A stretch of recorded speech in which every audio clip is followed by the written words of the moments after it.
Hello, everybody. This is José Ignacio from the Uncomfortable Dialogues 2022. It is my great honor and privilege to welcome Mabe Rodríguez in our virtual studio today. For the past 4 years, Mabe served as the president at SAIS, and SAIS is the Catholic Inner City Schools Education Fund in Cincinnati. Their mission is to improve the lives of underprivileged children through quality education in the poorest neighborhoods in Cincinnati. Mabe is a remarkable gifted Venezuelan woman. We worked together in Procter & Gamble, and I will always remember how effective she was inspiring us to go the extra mile, making the office, the work, and the service we will do a lot better. Her passion for education is remarkable and consistent. You will learn today more about her tenacity, energy, and drive to face adversity while improving the lives of children in her schools. Without any further ado, Mabe, the floor is all yours. Welcome to this conversation. How are you doing? Well, thank you very much for having me, José Ignacio. I'm very, very happy to be here. When we talk about adversity, it's not just global adversity or things that we're facing and that we have faced in the last 2 years with COVID and more recently with what's going on in Ukraine, which certainly is very high and important to all of us.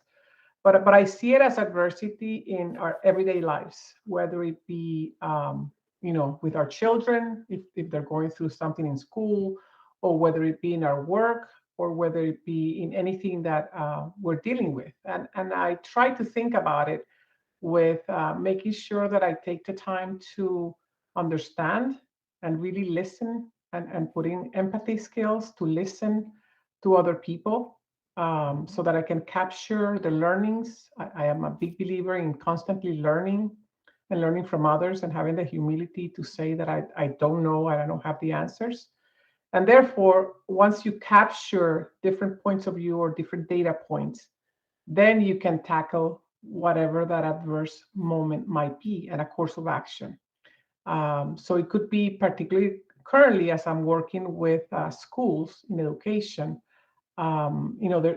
Those children living in poverty have many adverse situations, not only at home, the backgrounds that they come from, their learning, if they're one or two or even more grades behind, teachers, and so forth. So I think as I look at the schools that I'm supporting, I try to understand the context and then, okay, what is it where can I add value? Where can SAIS, which is the organization that I worked for almost 4 years, where can SAIS add value?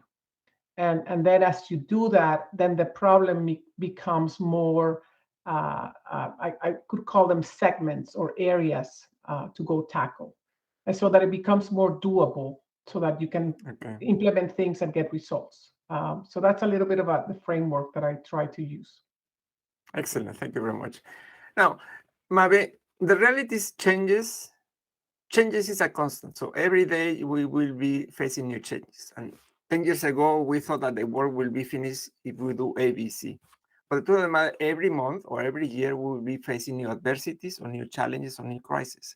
So for that matter, I think that we have to be mentally prepared.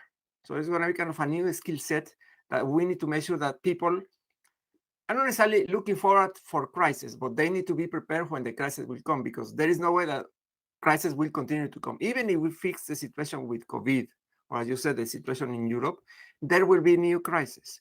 So from that mindset, and I know that you have been working for quite a few years in corporate America and now in the education area, but what from your toolbox of skills, which are the top two or three things that you are using the most facing challenges or getting ready to overcome the situations that will come to your lap? That's a very good question. I think that the most important is that, as you very well said, new challenges will always be there. It's part of life. It's who we are and how we're going to live. So knowing that no crisis lasts forever, and coming from a place of hope that things will get better. You start with a mindset of, okay, how do I tackle, or how do I work around within my circle of influence and my circle of control, which are Stephen Covey's famous words. How do I do that to go through the current adverse time that I'm going through or the crisis that I'm going through, but always having the hope that it will get better. And I think you said it well. There will be another one. Just because we overcame, COVID, and we had the vaccine, and we all are, we have all been vaccinated and booster and so forth. We don't know if there's going to be another one, right? So we tackle what we have at hand, and then get prepared for whatever is going to come next, because it will happen again. Okay, but in a way you need to be prepared, because we know upfront that you and I will be facing quite a few other challenges in our lifetime. Correct.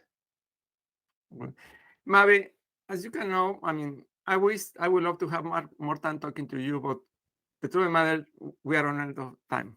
And not only time for this dialogue, but for the entire season. So the last question I want to ask you is going to be the final question for the entire season. So it needs to be really impactful, okay? So what is going to be your legacy once you overcome a given crisis? So when people look at you and your work as a leader, they say, oh, I remember Mabe doing these kind of things. What will be that kind of legacy that you are bringing to the organizations? Well, that's a very important question. I think that every time that I've been in different organizations, I always think of words that I got from a leader many years ago, which is, how did Mabe make me feel? So what did I do to improve the lives of the people that I surround myself, that I have the opportunity? So I think of several things. I think of the work that I've done on mindfulness. So I'm here talking to you, talking to José Ignacio, and enjoying talking to José Ignacio instead of thinking, what I'm going to have for lunch or whatever else might be on my mind. The second thing is compassion. And I think I've shared this with you before, that I'm a true believer in compassion. And compassion is one step further than empathy. So empathy is, I put myself in your shoes. I understand what you're going through. I may, feel sad if you're sad, or happy if you're happy. But compassion takes it one step higher, which is, I'm going to do something to help you. So whether it be, you see somebody in a bus and you give that person the chair, or you open the door for somebody, or it's living your life every day with that purpose of being compassionate and really trying to see the other and less of yourself. It's being more selfless. So I think when I think of my legacy, if I could in any way have an impact on how I can improve other people's lives, and in any tiny bit, that would be something that I would be very happy and thrilled to have. Excellent. Well, thank you very much for your final comments for this dialogue and for the entire season. So I really appreciate it very much. And for everybody that's watching this dialogue, if you happen to have any question to Mabe or to myself, just write it down here in LinkedIn and YouTube, and we'll get back to you. Thank you.